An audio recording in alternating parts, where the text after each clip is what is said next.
Lebetkin, the Rabbi from another planet, and I have to apologize. I'm starting off with an apology straight away because this is a pre-record. I am terribly sorry. I am still sick. I may not sound sick, but I can keep this up for about 2 to 3 minutes, and then I collapse into a ball and cry horribly. Now that would indeed make good YouTube, Rumble, whatever, Twitter fodder. Really, no. I'm going to run out of steam very quickly. So I'm putting out a pre-record today. This is from a live stream I did. I don't know what. Look, really, I can't think straight. I am not well, right? Oh my God. Was it Sunday night? I started getting the shakes, and I became uncontrollably, like literally shaking, uncontrollably, sweat pouring from everywhere. Oh, not good. So yesterday I kind of got better. Today I'm feeling basically normal, just with a headache and can't really move or do much, right? So I'm planning on just sitting in front of the TV once I finish all this. So that's my plan. Actually, I'm not. My headache. So I don't know what I'm going to do. But if the difference between how I feel today compared to yesterday is the same tomorrow, no problem. I am live streaming again. I genuinely apologize, right? I just can't do it. I'm knackered. I'm cream cracking, mate. I am terribly sorry. Anyway, so hopefully you haven't seen this before. Like, share, subscribe, comment. Now, I'm going to hand over to me doing the introduction to this video. I added in this extra little introduction to say sorry. And I'm going to hand over to me introducing this video, and then me introducing the video will hand over to me giving the video, right? So there you go. Lots of things to look forward to. Like, share, subscribe, comment. I'll be back tomorrow, mate. So this was unexpectedly fun, right? It was unexpectedly fun. This is it's not the top 10, is it? Top 10? It's a list of 10 deleted scenes, and they're all, I knew about some of them, but they're all basically very, very interesting. I nearly said brilliant. Are they brilliant? Some of them are brilliant, right? Some of them are brilliant, some of them are fascinating. I was joined by Dan Hadley from the Facebook halfway through this stream. This is from a live stream. I live stream most nights. I'm going to be live streaming 5 nights a week, I think, from this week on. I'm not sure. I was doing 7 live streams a week, and boy, was that wiping me out. It really, genuinely was. So I think they're going to cut it down to 5, but there'll be fresh content every day. There'll be, if I'm not live streaming, there'll be a pre-recorded video as a live stream. So you can catch me on YouTube, on Rumble, and on Twitter. Basically, everything other than YouTube is much better than me, for me, right? Rumble and Twitter, much, much better for me than YouTube. Will Elon Musk win the battle of Twitter? I've really got to look into that whole thing. Like, I haven't followed up the story about having the Daily Wire had their movie, What is a Woman's, like sabotage, spiked, throttled, whatever, and then Elon Musk came in. So that's a whole fascinating story, but I digress. Like, share, subscribe, comment. Head over to Rumble. Rumble is awesome. Rumble is the best for me. So head over there, subscribe to me there. Thank you very much. Comment, let me know what you think. Genuinely do. I will, I'm just in the middle of replying to a bunch of comments from the last few days. And, it's nice to, like, keep a rapport, which is kind of that's kind of the lifeblood of this type of broadcasting, right? You have a genuine rapport with the audience, even if you hate me. I guess that's the rapport, right? Like, share, subscribe, comment. Those things are fan-freaking-tastic. As I said, I was joined by Dan Hadley on the Facebook. Go look in the video notes. You'll find a link to his channel. And definitely subscribe to him on Rumble. You need to get like a bunch of subscribers before you can live stream on there, which is really what you need to do. So you have, Dan, in the video notes, you got his channel, you got my channel, you got my links to everything, baby. My links to everything, and you want to link to me in every way possible. She cried. I went there, baby. Yes, like, share, subscribe, comment. All those things are fan-freaking-tastic. This, as I said, this was on a live stream a couple of days ago. So let me hand over to me from a couple of days ago. 10 Doctor Who deleted scenes you need to see. Oh, I need it. I need it, baby. Need it good. Right. Doctor Who general ungodly amount of deleted scenes. Well, not really. Only in the modern era. While we don't have the exact figure, the amount of footage filmed in the then never used number of thousands of hours stemming from. Yeah, okay, fine. Blah blah blah blah blah. We've rounded up some of the best, funniest, most heartwarming. Okay, let's start with season 2. All the cuteness. Okay, what is all the cuteness? Hearts or in the hearts of many Whovians. One true romance was Rose Tyler. You know what? I hate to say this. I'm really warming up to the Rose Tyler 10th Doctor romance. Right, I think it's like this is something that took him by shock. It was a result of the post-traumatic stress from the Time War. It was like back and like finding equilibrium. Right, I wouldn't like to see him do it often. Right, but I think for this time it really worked. She was the only one who was able to pull him out of the despair of the Time War, who literally broke into the heart of time itself to rescue him. In Rose Tyler's final story as regular companion, she and her intergalactic Bay, best as ever, Bay have a boat, have to save the Earth from both Cybermen and Daleks. Yes, I recall. It was quite good. They said, actually, you know what? More Daleks. The Cybermen should have done a bit better, right? They succeeded, but at the cost of a relationship to the poignant goodbye, which we would have been even harder to watch had we had this sequence kept in. Nothing spectacular. It's just two of them walking around holding hands and generally being adorable. The chemistry. Let's have a look at it. Second. Video file. Man, was I on the money about like SJW was probably SJW was the wrong word now, isn't it? Are the people from the like there we go. Hopefully this is the right one. I think so.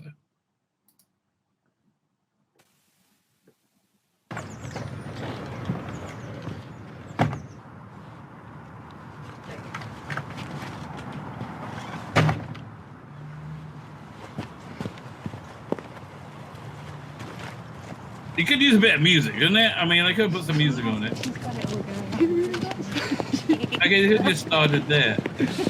Yeah. It's kind of brilliant, really. I mean, I don't know. People really hated the robot, and it didn't really make any sense. I mean, she was a stroppy teenager, like. But look, he's giddy there, right? I don't know. I think it's really kind of cool.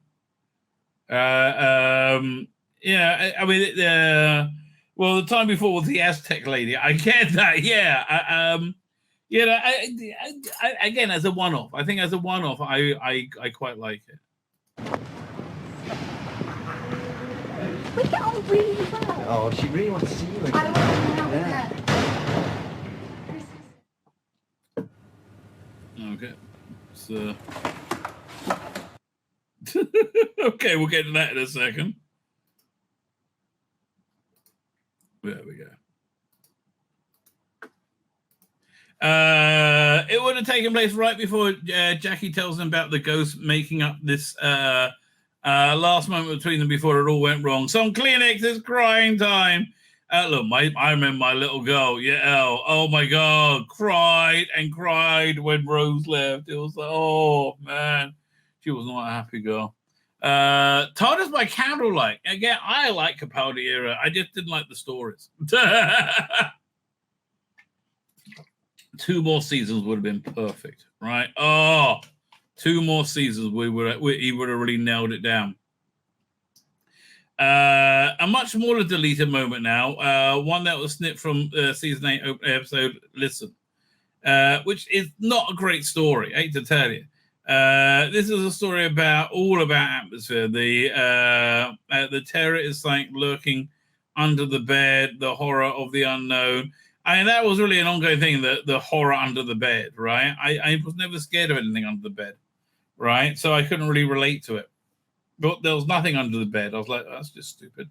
The Doctor discovering the end of the universe isn't as lonely as you think.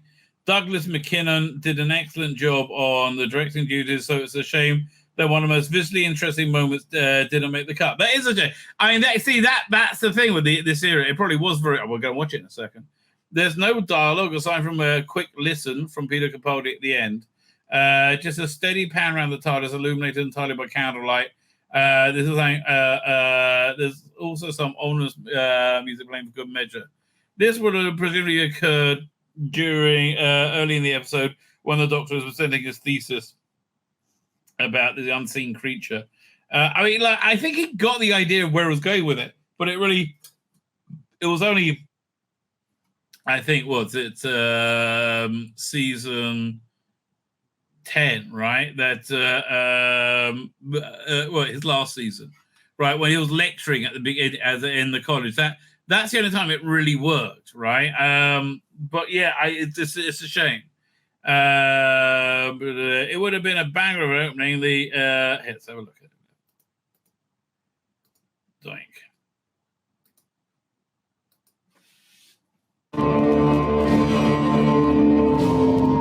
Oh, this is cool. Oh, this is cool. This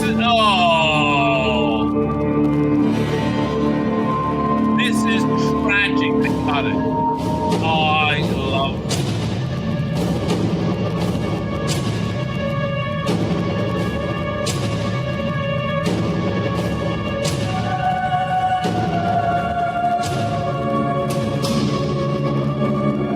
Listen.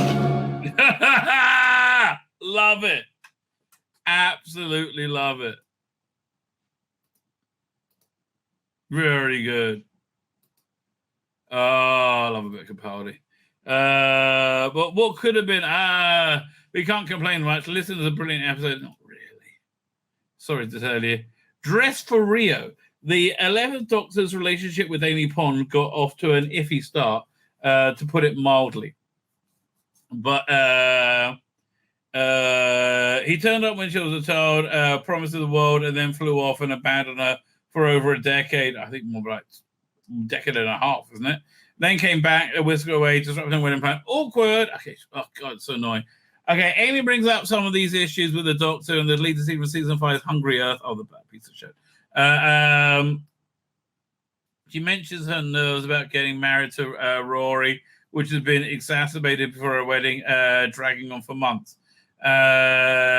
She also complains about the cold, saying it was dressed for Rio, and the Doctor, and yes, the Doctor. This episode is set in Chile, Wales, which is about far away we can get from Rio. Let's have a look. Doink.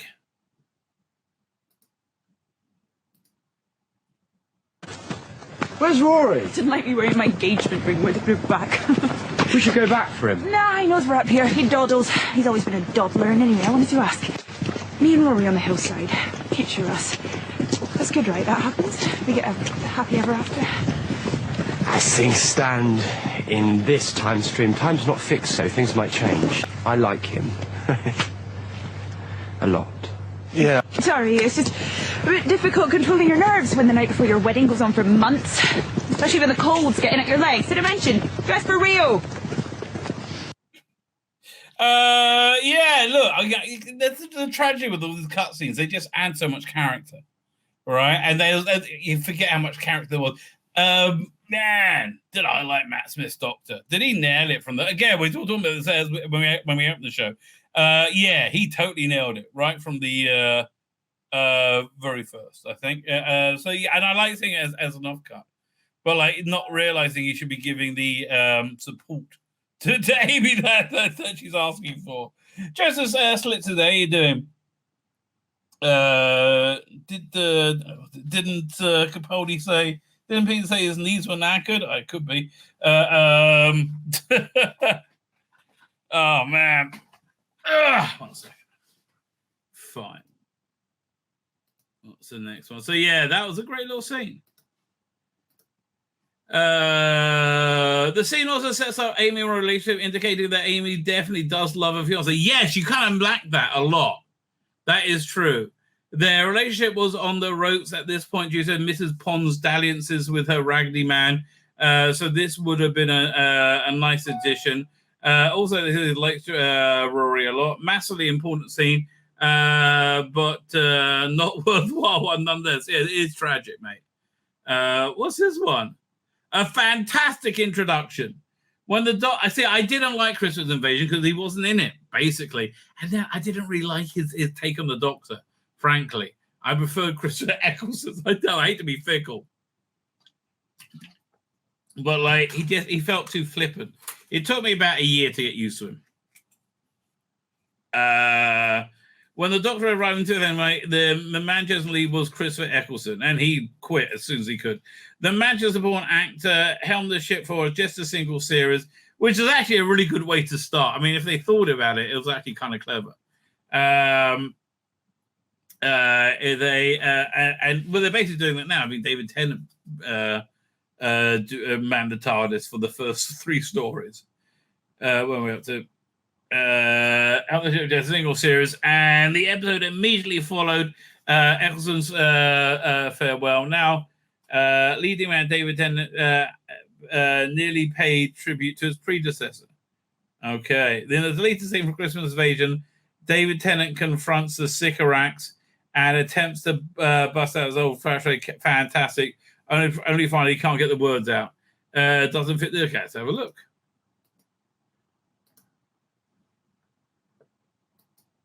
Oh, so this is about 20 minutes long. I've got to find it. Fantastic. Oh yeah, I was right there. Fantastic. God, did you win the election? Landslide majority. Oh, fantastic. No, hold on. Fantastic. I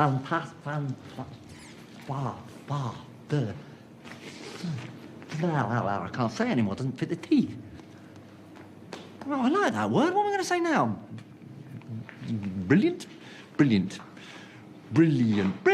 No, excellent. Oh, that's excellent now. Superb. Marvelous. Molto bene. Oh, I don't know. Let's just settle for very, very good. Yes, that's very, very good. That's really very, very good. No, it's not taking off, is it? If I might interrupt. It's a shame they cut that as well. That was fun. That was a nice little scene. That was David Tennant being effortlessly charming. We got Cam Craskell says, as is Matthew Pounder. Where we're up to. Doesn't fit the teeth, apparently. Tent tries out a bunch of so that has nothing to the story. It would have been nice to see fancy this direct bridge between the old and the new one. I really agree with it. Also, would have heard utterance of the Tenth Doctor utterance of Molto Bene significance earlier. Oh, better 6. 6 and Perry. Colin Baker. Colin Baker's 6th Doctor is known for his vibrant Technicolor coat. For his very jiggly companion. And a brash personality. One thing he isn't known for is showing the occasional concern towards his companion. Well, listen, I would always cast a very, very concerned eye over Perry, and make sure, she was healthy. It was Perry who often drew the short stick. That's only in my fan fiction, baby. She's drawing the short stick. In terms of his behavior, matron. But the pair did have their moments of affection. One of which was cut from Vengeance on Barrow, so they kept all them like pissing each other, right? Pissing at each other. Here, Perry and the Doctor fly away from the titular planet, having survived the encounter with the sadistic society. Boy, I mean, they should come here. Despite both having nearly perished, they still find time for a few laughs experience.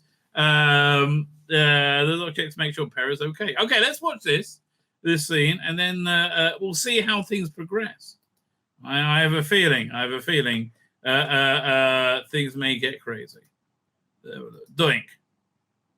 The orthogonal readings haven't altered. Good. Splendid new elements and linings on the orbital transmission. Thanks to the Governor's generous supply of Zyklon. Still, now that the whole of Varos knows it's more precious than gold, you can understand their generosity, I suppose.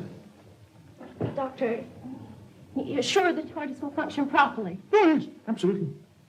Oh my God. Okay, I'm just looking at her boobs, and I know it's like very, very low res, but man.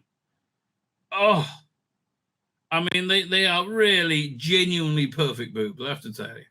And I know I've really been looking. Disappointed? You think I'm crazy? You're right. Apart from the residual side effects of foul pest, you're fine. As long as you stay away from millet and cuttlefish.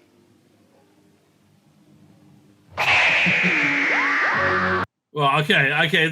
Finally, this one, I agree with their right. Is there any more? No. Okay, fine. That was even with the jiggly awesomeness that is Perry, that was somewhat disappointing. Now, something that is never somewhat disappointing, ladies and gentlemen. Something that people never go, oh, really? Oh, this is okay then. Is of course our next guest. Our next guest is a man of taste, refinement, discernment, and also some incriminating evidence that I happen to have, which is why he keeps coming on the channel. He raises us up with his royal presence because he is, of course, Birmingham's King of the Geeks, Dan Hadley. How are you, sir? Hello, everybody. Yeah, he keeps promising me he'll give me back the negatives, guys, but no show yet, I think. No. You don't get your kids back. They're in the cupboard. Could be here for a while yet. Oh, well, extra Perry, extra Nicola. They are sensational, even 37 years on. They just sit there, don't they? Even what, 320, whatever that is. Incredible. ripe and full of promise. at the summer or any time of year. You do sound a bit like Mr. Kipling now, but okay. Yeah, well, this is it, yeah. Those Mr. Kipling ads always disturb me, right? Those Mr. Kipling always sounded a little bit paedophile-y, right? Thursday, wrote Mr. Kipling, found 2 scrumpers in the yard, gave them a good rogering in the rectory before making some apple pie. Yes, I insisted on searching their rectums thoroughly, that they hadn't stolen anything else. Exactly. Yeah. Anyway, I was going over this really quite interesting article on deleted scenes. I saw. So we're halfway through. How many of these have you heard of? Let's go back.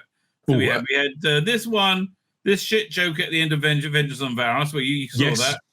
Yes. We had him trying to say fantastic in the Christmas Invasion Can't Do It.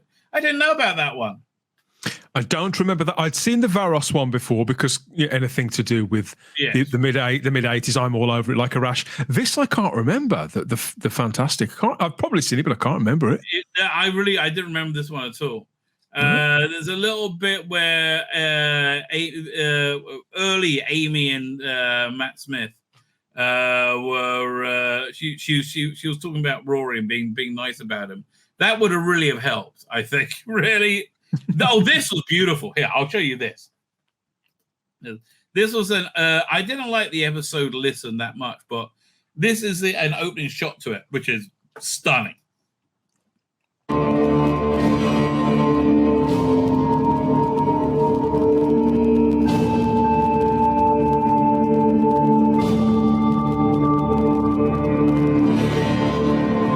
Why haven't they been able to make good video games?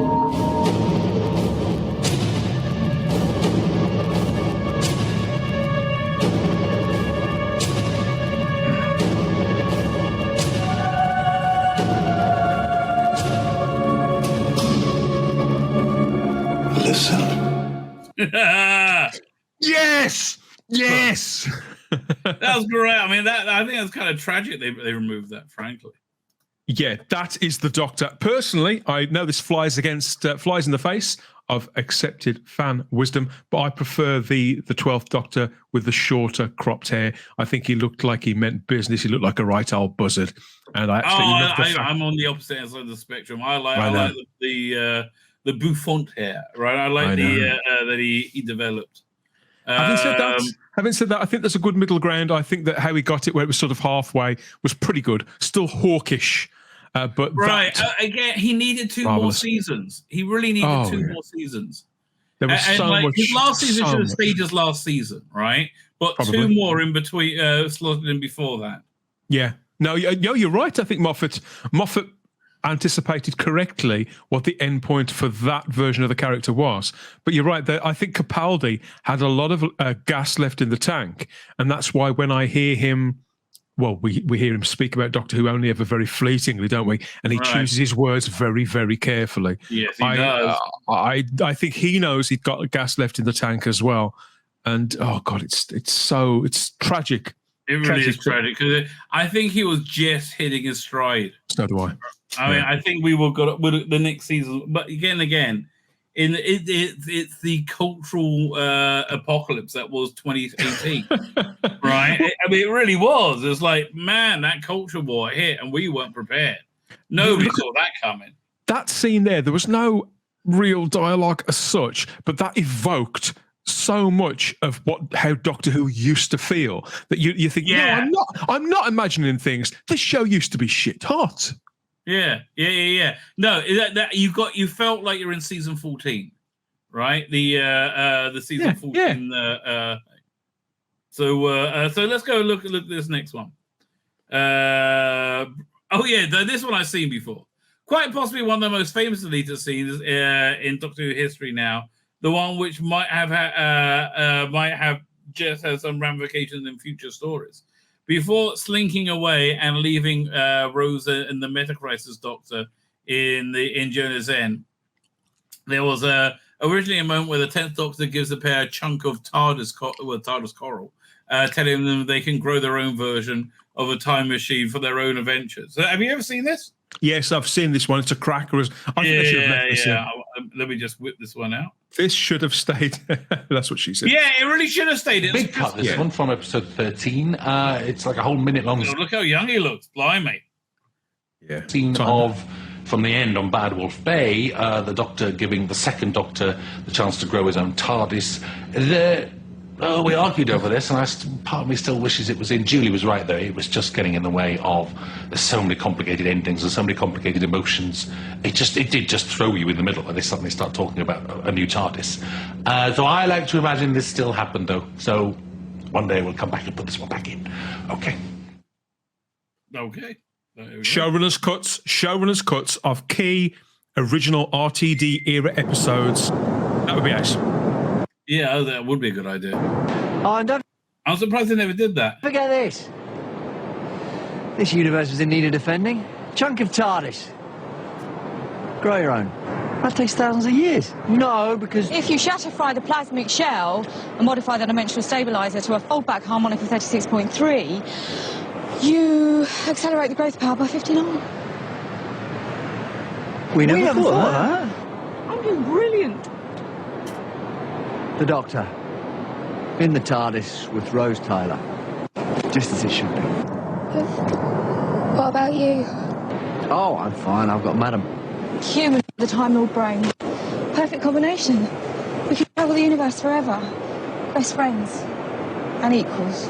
It's just what Skinny Boy needs. An equal.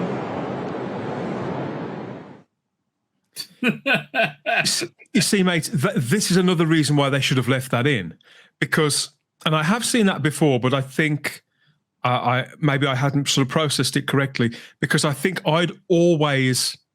You know, there's a school of fandom that believes that Rose was a very callous and selfish character.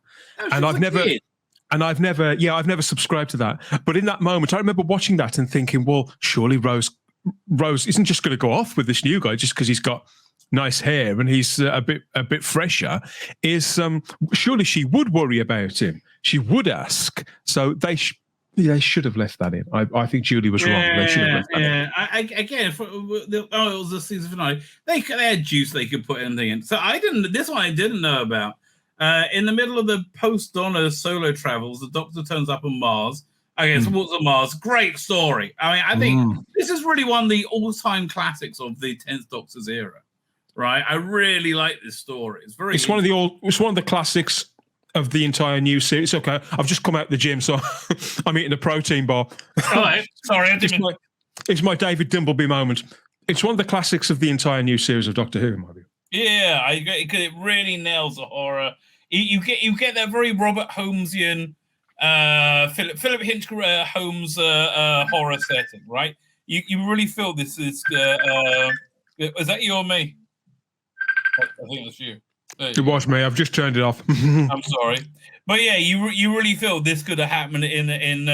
I would like to see an alternative reality. See, with AI, we'll be able to do it. Can you say, can you make me a Waters of Mars set in 1976, starring Tom Baker and with that production value and style, right? And it really would kind of work. I think you could use the same script, and it would be. Can you imagine that with Tom Baker? I would love to see that in like with those production values. That'd be crazy. Me too. The entire and the thing that at that time the tone of everything was largely so right. Practically every call they were making was right. And so when you hear about these things that they couldn't do or things that sort of fell at the final fence, I mean, maybe it's just it all sounds perfect to me. I would go with any of these things.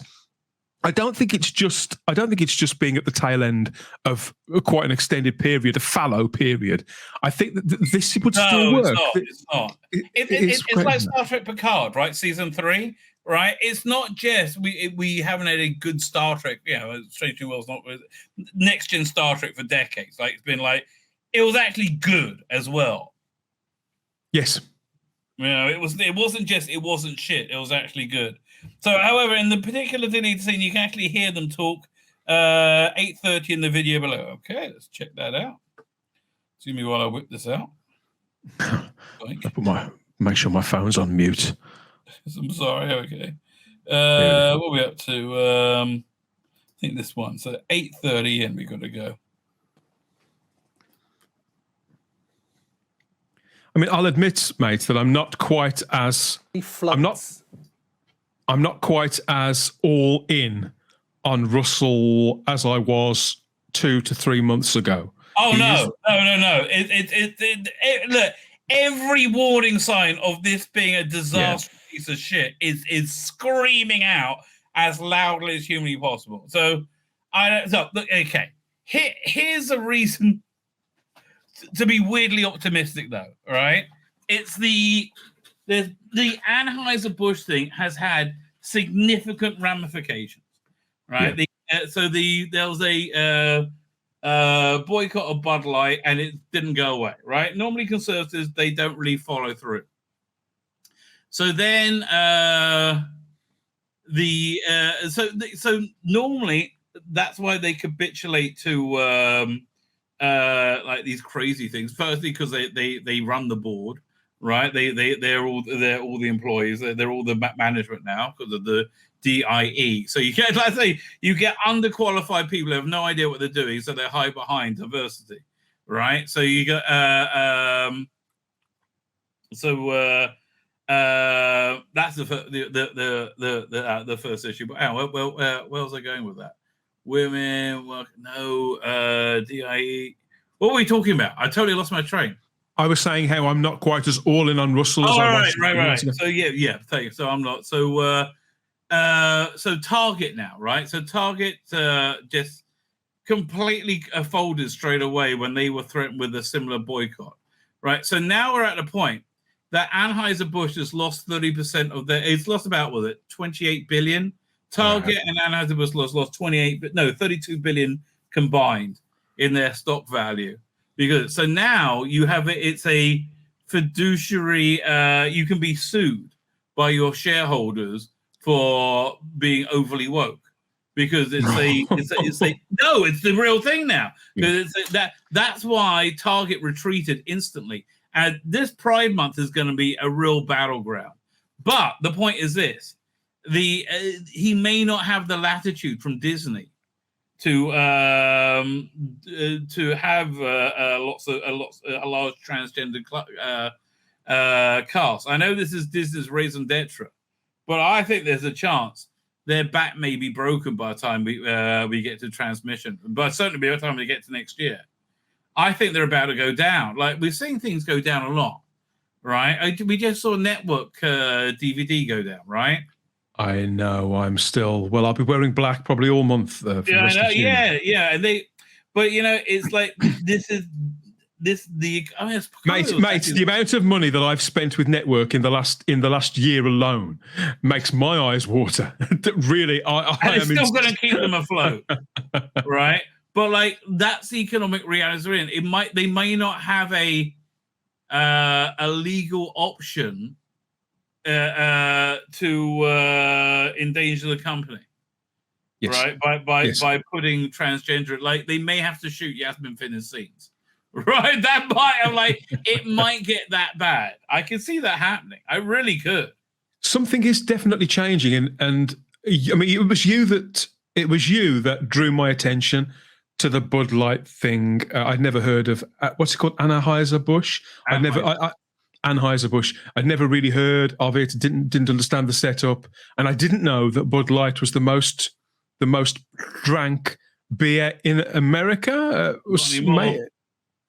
So the impact of this, I've been playing catch up on it all, but I think it has been a major battleground fought and lost by the wokies, and it's almost as if, just as you said, other places. I think okay. It's one of the big boys, one of the big guns has drawn a line that okay, no more. That's enough of that. And so there'll be more and more. I mean, did you see? I know this is off on a little tangent, but did you see, for example, how Big Finish handled James Dreyfus on Twitter, and that controversy compared how they handled Trevor Baxendale on Twitter a few years later. Oh, yes, confidently and with dignity and with loyalty to their associate, and they snuffed it out in an afternoon. And that's just Big Finish. I love Big Finish. You love Big Finish, but they're quite small fry internationally. So if they can do that, the bigger people certainly can. Of course, with Disney will be. I've always suspected Disney will be one of the last, simply because they've got so much bleeding money. Disney and the BBC for different reasons. I think they are on a bubble, right? And I think that bubble is about to really burst for Disney. I hope so. They deserve it. They deserve it, right? I mean, but like Indiana Jones looks bad. Little Mermaid made as tank. Nothing they have put billions into has worked out. Has brought them back. The Little Mermaid's tanked as well. The Little Mermaid's tanked as well. Has the Little Mermaid tanked as well? My girlfriend, that's who it was, just trying to phone me. She's just taken a little girl to see that, and they've gone out there to see that. And I haven't read any reviews, and I didn't know how well it was doing. But it's, I don't know. It's how can I put this?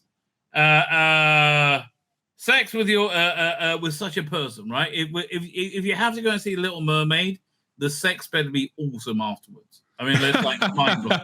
Yeah, I think I've dodged a bullet with the because it was looking like I was going to have to go to that.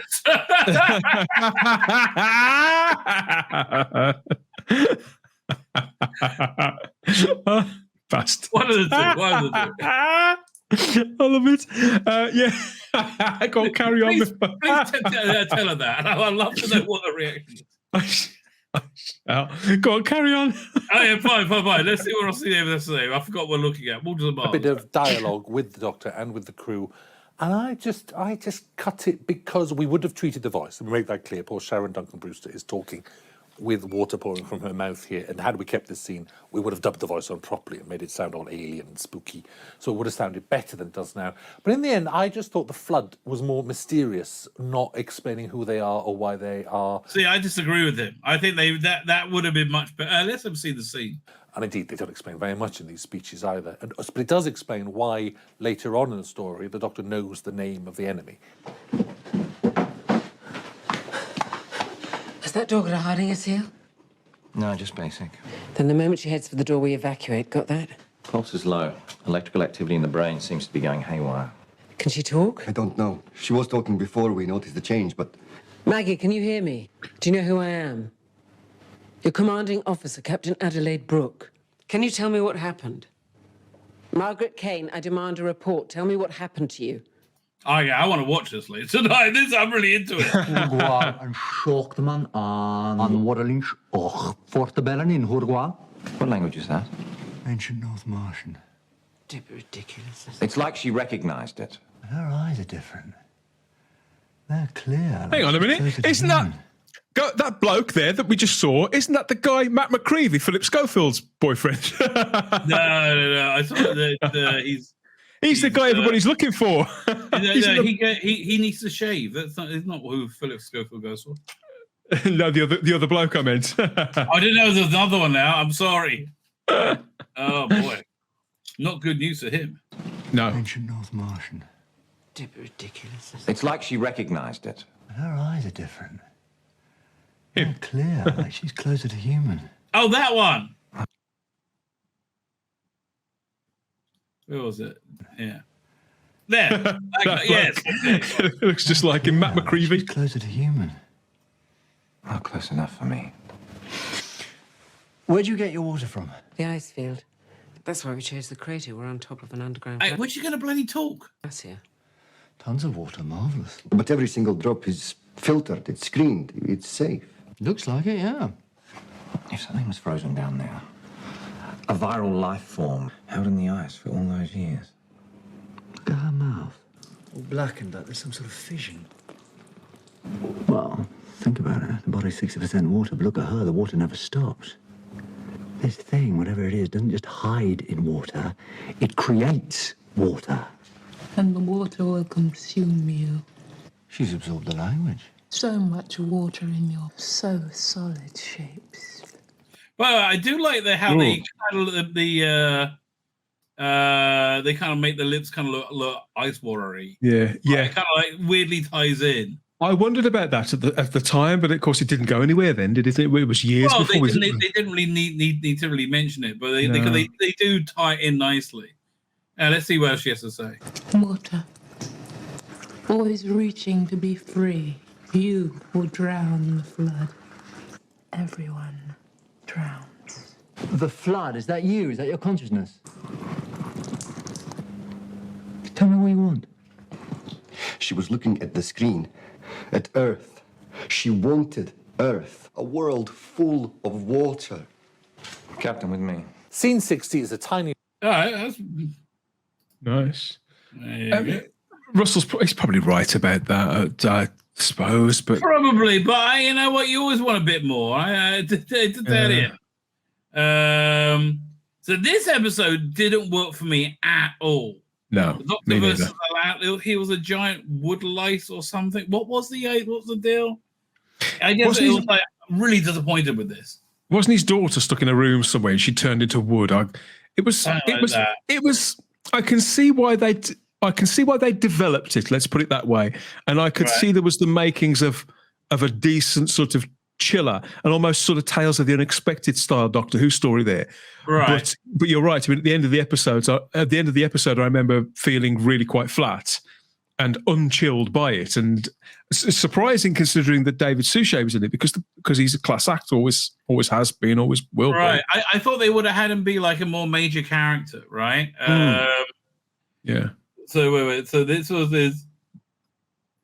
So he wasn't totally. He was just sacrificing innocent students to feed the alien creature, keeping his daughter alive. Right. So, fine. So the Capaldi has the. That's weird. They cut out a confrontation with Capaldi over. I don't know. 1 second. And that's surprising as well because they're contemporaries, aren't they? Capaldi and Suchet, actors of a similar weight. I suppose Suchet is probably about 15, 20 years older than Capaldi, but they've got that kind of gravitas to each of them. It would have been a good confrontation. Well, yes, I agree with you completely there, Joseph's lips say. Virus mimicking the Ice Warrior's facial features would make sense on the evolutionary scale. Yeah. That's exactly what sort of thing I was thinking of. There, let's see what this is. We got 2 more after this. Can you help her? Tell me what happened. It was just before the war. Eliza was dying. Nothing could be done until these creatures saved her. At first it was a miracle. And then they needed food. 20 years later, the creatures grew dormant. Eliza was fading again.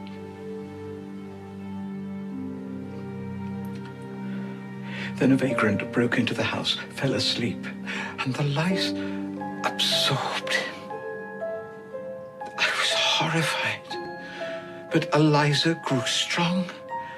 Okay, this scene would have been so necessary, right? I now understand what was going on with him. Yeah, I agree with you completely. And I realized what I had to do. It is regrettable, but nobody really misses the students. They're simply assumed to have run away. And you think your daughter is more important than all of them? Yes, of course. At this moment, you're concerned about your granddaughter, and you would do whatever it took to keep the person you love from death, wouldn't you? Yes, I would. Then you understand why I must take this course of action. Oh, I do. I would tear the sky apart. I would reduce the solar system to the tiniest cinder for anyone I loved. But if I was about to do that, if I got to that point of desperation, then I would have one hope, one desire. Yes. That someone would stop me. Yeah, man, get more compelling. That's really the go-to, right? Yeah. Do you think the part of the reason they cut that as well is because we seldom hear the Doctor talk about love and himself quite as closely as that? Yeah. But he loves people, because generally speaking, he doesn't really ever admit to that, does he?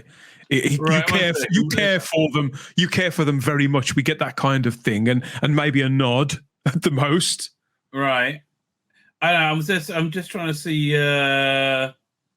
So they're saying it's weird they didn't add it. The scene doesn't appear to fit into the episode's conclusion, so that's potentially why it was cut. Change the conclusion to keep this then. Yeah, re-edit the damn thing and put this in, you stupid. Yeah, that would have made it much better. Okay, what's going on here? They're the Doctor. You can't handle the call. One of the highlights of Dare the Doctor was the back and forth between the different. Well, that's always Matt Smith's 11th Doctor, David blah blah blah. Bickard, and guess what? We were almost granted another thing. In one deleted scene, the trio of Time Lords marched into changed into by the Royal Guards, 10-11, arguing all the while. So look.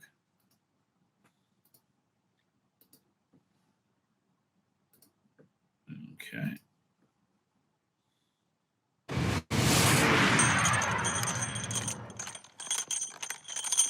Yes, I've seen this. The cool. You wouldn't understand the cool. You couldn't handle the cool. Not since Richmond. They haven't drawn breath since Richmond. Oh, blimey, that was it. Don't blink, mate. Fabulous. Oh, John Hurt. You don't. Yeah, I was just talking about the latest War Doctor box set from Big Finish, and the problem with it is this: script editing. The script editing is very weak, right? It's the script writing is good, right? The stories are good, the dialogue is good, but there's no, the person overseeing it just doesn't pull it together. You can tell this by a lot of things, like the title of the box set, Comrades at Arms, is just generic and throw away. The new second Doctor box set is called James Robert McCrimmon. That's very specific, and it gives you a promise, or you have an idea what you're getting with that. Comrades at Arms, very throwaway. So this is all about this like Dalek-y woman hybrid thing that's basically his companion for the this box set. However, he's more her companion. The dramatic arcs of the story go around this woman rather around the Doctor. He's more on peripheral. These are very good though. But the problem is this: because it's Big Finish, because it's 2023, they cannot have a masculine role played by a man. They have to, like, if you on Big Finish, if you're a general, you're a captain, you're a president, if you're any form of authority, you have to be played by a woman. I can't remember the last time there was a masculine role played by a man, right? That wasn't the Doctor. An authority of some kind, or somebody. And it's just ridiculous. So they got this actress, and she's playing all macho, and she's playing against herself, right? So she was in it a previous box set. She was introduced, but this one she's got some really heavy emotional weight to pull. Plus, she's the center of the story, whether he isn't, right? And she just can't really cut it, right? She doesn't really have the chops to pull this off, right? And it's the reason they're doing it is because I can't tell. She might be black, right? But she's a woman. Like enough with it. It's just like, okay, can we go back to having men as well? I mean, that would be nice. It's relentless, isn't it? Absolutely relentless. And when you realise how much in Big Finish's case, how much they record in advance, you think this is going to be a hangover for the next 2 to 3 years. It is. You're absolutely right. You're absolutely right. By the way, that bloke I was going backwards and forwards with, the Stephen whatever. The man I call the crying man. Yes. Yeah. So I finally I then somebody says this thing. He was talking about me on Twitter. So I respond to that. But then I look at his timeline and I feel like such a schmuck. He's on his timeline. He spends his days like screaming at like people randomly, like John Cleese or anybody, right? And you can see he always thinks he's got like mic drops, and he just like I'm like the village idiot. Like now I looked at his feed, I was like, why was I bothered? So that's his whole MO, to go in, shout his piece, stamp his feet, drop the mic, and F off. That's what he does. All right, but I've never come across the man before. I mean, I thought probably as you thought, and if you are, it's Steve, isn't it? If you are out there, mate, please don't take offence at this, because there's no stigma. You shouldn't be ashamed of the fact. But I thought Steve seemed like a man who was very, very ill, and I'll say very ill. I'll say like in 2023, averagely ill. Yeah, not a well man, and which I have every sympathy. But yeah, like, if that is the case, though, the last thing you really want to be doing is trawling Twitter, picking fights with the John Cleeses of this world, who are just. It's just weird. I look at it and go, oh, that will make sense. it's like everything changes. It's like looking for he's a 12-year-old in his bedroom, but he's not in that case. So anyway, what's this one? Taking place in the series finale, the Cybermen have assumed control. The Doctor responds to the Cyberman's request for information with a rather bleak sentiment. Run! There's nothing else I can do, he tells the foe. In a few hours' time, this planet will be a ball of flame. All we can watch it do is watch it burn. Taking all in, the Cyberman responds with a pretty sick burn. You are proof that emotion destroys you. And it's unusually the Doctor, so down is like, oh, okay, fine, so we can find this clip. Doing. And number one here, does it give me a timestamp? Because this is about 20 minutes long, right? I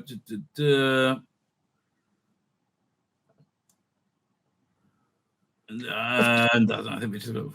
I've just realised as well how much I miss keyboards in sci-fi. Everything is now hologrammatic, isn't it? People touching mid-air. Yeah, I hate all this. Yeah, start with this already. It was great in Minority Report 20 years ago. Now I'm sort of over it. Yeah, exactly. Now it's just like, I know you're saving money. Leave me alone. Here we go. So look. You will impart information about the Daleks. You want advice? Come here. I'll give you my advice. I've got a machine downstairs. It's called a TARDIS. And you and me, just you and me, we can get into the TARDIS and fly away. Go to the other side of the universe and escape. Because there's nothing else I can do. For the first time in my life. Nothing. I think they're right to cut this. A bit of a downer. In a few hours' time, this planet will be a ball of flame. All we can do is run away and watch it burn. You are proof. Of what? That emotions destroy you. I forgot how chilling their faces were. I do like the those segments. Well, there you go. That was quite a fun little article. My name's Tzvi Lebetkin, the Rabbi from another planet. Please like, share, and subscribe, and ring that little bell. Ring the little bell so you're notified when new videos drop.